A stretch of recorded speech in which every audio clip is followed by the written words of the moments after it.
1995년부터 2017년까지 무려 20년 동안 세계 최고 부자의 자리를 지켜온 남자 빌 게이츠. 그의 전성기 때 재산은 무려 1000억 달러를 넘었고 한때 전 세계 PC의 90%가 그의 운영체제를 사용했죠. 그러나 그는 단순한 천재 개발자가 아니었습니다. 법정 싸움, 경쟁사와의 경쟁, 그리고 끝없는 논란 속에서 세계 IT 시장을 지배한 인물이었는데요. 심지어 청소년 시절에는 경찰에 체포된 전력도 있었죠.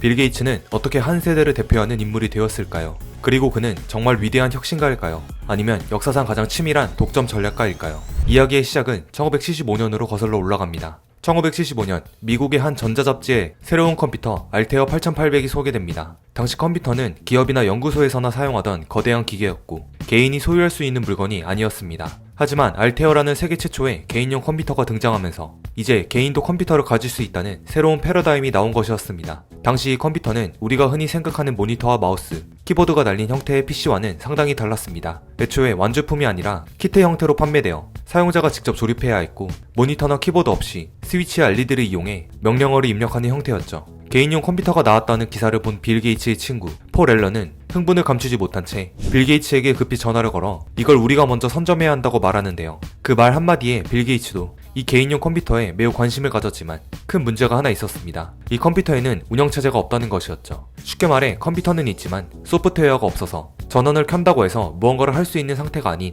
그저 철덩어리에 불과했던 것입니다. 즉 자동차 시동은 걸리지만 운전자가 없는 상태였죠. 그러나 빌 게이츠는 이 기회를 놓치지 않았는데요. 운영체제가 없다면 우리가 직접 만들자며 주저하지 않고 알테어 회사에 직접 전화부터 걸었습니다. 그리고 저희가 알테어에서 완벽하게 작동하는 소프트웨어를 만들었다고 얘기하는데 사실 이들은 아직 프로그램을 만들지도 않은 상태였죠. 알테어 측에서 그럼 어디 한번 가져와 보라는 답이 오자 둘은 부랴부랴 소프트웨어를 만들어야 했습니다. 빌 게이츠와 폴 앨런은 단 며칠 동안 밤을 새워가며 코드를 짜기 시작했습니다. 모든 것이 촉박한 상황이었지만 결국 베이직이라는 프로그래밍 언어가 완성되었고 실제로 알테어 8800에서 성공적으로 실행되었습니다. 이제 고철덩어리 알테어는 계산을 하거나 데이터를 처리하거나 프로그램을 실행할 수 있게 된 것이죠. 알테어 8800을 만든 회사 MITS는 이들에게 베이직을 독점적으로 공급하는 계약을 제안했습니다. 하지만 여기서 빌 게이츠는 단순히 한 번의 계약을 맺고 끝내려 하지 않았습니다. 그는 컴퓨터 시장의 판도를 빠르게 파악하고 있었는데 지금은 MITS 같은 몇몇 회사들만 PC를 만들고 있지만 앞으로 수많은 기업이 이 시장에 뛰어들 것이라고 예측했죠. 빌 게이츠는 베이직을 MITS에 독점적으로 넘기는 것이 아니라 다른 기업들에게도 판매할 수 있도록 계약을 조정했습니다.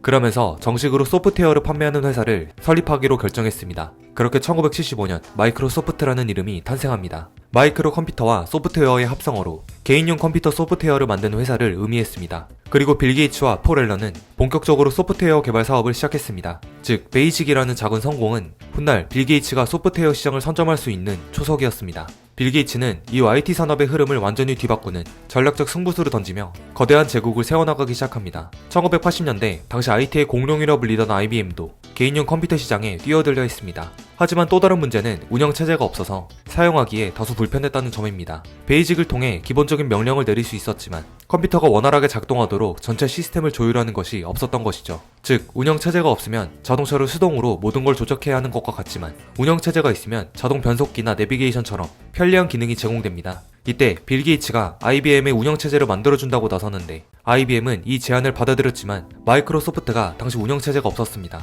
애초에 빌 게이츠는 운영체제를 직접 만들 필요조차 없다고 판단하고 있었는데요. 그는 시애틀의 작은 회사에서 QDOS라는 운영체제를 단돈 5만 달러에 사들였고 이를 MS-DOS로 개명한 뒤 IBM에 제공했습니다. 하지만 진짜 천재적인 부분은 그 다음이었습니다. IBM은 당연히 MS-DOS의 독점권을 원했지만 빌 게이츠는 계약을 교묘하게 설계했습니다. 우리는 IBM뿐만 아니라 다른 PC 제조업체에도 MS-DOS를 판매할 수 있어야 합니다. IBM은 이를 대수롭지 않게 생각하고 계약을 체결했지만 몇 년 후 MS-DOS는 IBM뿐만 아니라 전 세계의 모든 PC에서 사용되는 운영체제가 됩니다. IBM은 결국 운영체제 시장에서 뒤처졌고 빌 게이츠는 이 계약 한 방으로 소프트웨어 시장의 절대 강자로 자리잡게 됩니다. MS-DOS는 당시 혁신적인 운영체제였지만 명령어 입력 방식을 사용해야 했기 때문에 일반 사용자들에게는 너무 어려웠습니다. 이를 본 빌 게이츠는 사용자가 더 쉽게 컴퓨터를 사용할 수 있도록 그래픽 인터페이스를 도입하기로 결심합니다. 그렇게 탄생한 것이 바로 윈도우였습니다. 1985년에 윈도우 1.0이 출시되면서 드디어 마우스를 사용할 수 있게 되었는데 당시에는 마우스를 써본 사람이 거의 없었기 때문에 마이크로소프트는 마우스 사용법을 포함한 안내서를 제공하기도 했으며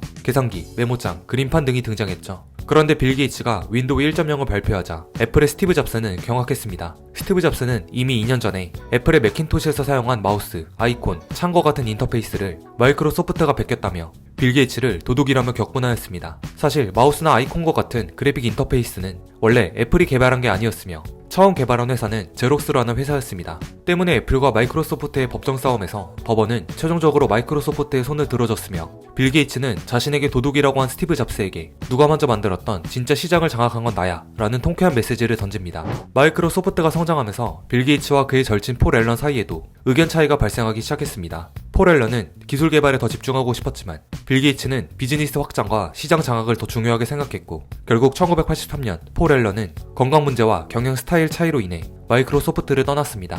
그리고 1995년 마이크로소프트는 윈도우 95를 출시하면서 초대박을 터뜨립니다. 윈도우 95에는 오늘날 우리가 알고 있는 시작 버튼, 작업 표시줄, 바탕화면 개념을 도입하여 컴퓨터 사용 방식 자체를 바꿔버렸죠. 현재까지 윈도우 95는 IT 역사상 가장 혁신적인 운영 체제로 평가받고 있습니다. 이제 누구나 마우스를 클릭하는 것만으로 컴퓨터를 사용할 수 있게 되었고 마이크로소프트는 전 세계 PC 시장을 사실상 독점하게 됩니다. 애플은 한동안 시장에서 밀려나게 됩니다. 한때 빌 게이츠와 스티브 잡스는 좋은 협력 관계였지만 이제 두 사람은 경쟁 관계가 되었습니다. 그리고 2000년대 들어 아이폰을 필두로 애플이 부활하면서 이들의 경쟁은 다시 시작되죠. 빌 게이츠는 이미 1980에서 90년대에 IT 업계를 완전히 장악한 세계 최강의 소프트웨어 제왕이었습니다. 그는 마이크로소프트가 경쟁사들을 압도하고 전 세계 거의 모든 PC에 윈도우를 깔아놓았다는 점에서 엄청난 자신감을 가지고 있었습니다. 하지만 마이크로소프트에게도 위기가 찾아오는데 1998년 미국 정부는 마이크로소프트가 인터넷 익스플로러를 윈도우에 강제로 끼워 팔아 경쟁사를 몰락시켰다며 반독점 소송을 제기한 것이었습니다. 법정에서의 빌 게이츠는 평소와 달리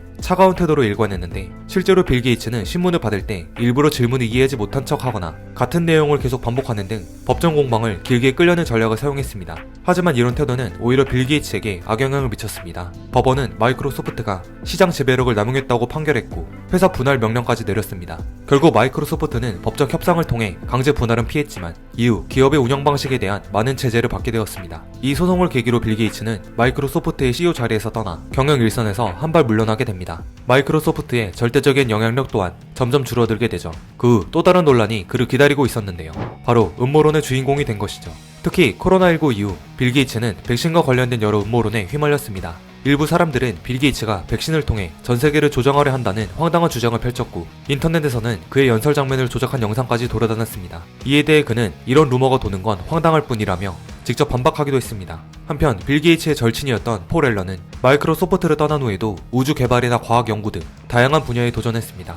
그러나 2018년 폴 앨런은 암이 재발하면서 세상을 떠났으며 빌 게이츠는 그가 없었다면 지금의 마이크로소프트는 존재하지 않았을 것이라며 깊은 애도를 표했습니다. 현재 빌 게이츠는 마이크로소프트 경영에서 손을 뗐지만 자선 사업가로서의 삶을 걷고 있습니다. 그는 2000년 당시 아내였던 멀린다 게이츠와 함께 빌 앤 멀린다 게이츠 재단을 설립했으며 지금까지 수십억 달러를 전 세계 보건 문제 해결에 투자하고 있습니다. 특히 빌 게이츠가 집중한 분야는 전염병 예방과 말라리아 박멸이었습니다. 아프리카와 개발도상국에서는 여전히 말라리아로 인해 수많은 사람들이 목숨을 잃고 있는데요. 빌 게이츠는 이 문제를 해결하기 위해 새로운 백신 개발과 모기 박멸 기술 등의 막대한 작업을 지원했습니다. 그뿐만 아니라 폴리오 퇴치, 코로나19 백신 연구 지원, 위생시설 개선 프로젝트 등 인류의 건강과 직결된 문제들을 해결하는 데 집중하고 있죠. 그는 내가 아무리 돈을 많이 벌어도 결국 남기는 것은 인류에 대한 기여뿐이다 라고 말하며 역사상 가장 적극적인 자선가 중 한 명으로 활동하고 있습니다. 심지어 그는 자신의 자녀들에게 유산을 거의 남기지 않을 것이라고 선언하며 대부분의 재산을 사회에 환원하겠다는 입장을 밝혔습니다. 이 영상은 도서 소스코드를 참고하여 제작되었습니다. 빌 게이츠가 직접 쓴 이 책은 우리가 잘 몰랐던 그의 어린 시절부터 마이크로소프트 창업 이전까지의 이야기를 담고 있습니다. 많은 사람들이 빌 게이츠를 성공한 기업가로 기억하지만 그는 어릴 때부터 끊임없이 새로운 것을 탐구하고 도전하며 성장해왔습니다. 그가 어떤 교육을 받았고 어떤 사람들과 교류하며 사고방식을 키워왔는지 그리고 마이크로소프트라는 회사를 만들기까지 어떤 고민과 선택을 했는지 이 모든 과정이 생생하게 기록된 책이 바로 소스코드입니다. 어린 시절부터 남다른 호기심을 가졌던 빌 게이츠의 성장 과정, 폴 앨런과의 우정과 협력, 그리고 창업을 결심하기까지의 이야기, 세상을 바라보는 그의 시각과 전략적 사고 등 오늘날 IT 산업을 뒤바꾼 한 인물의 성장 과정이 궁금하다면 소스코드를 통해 그의 진짜 이야기를 직접 확인해보세요.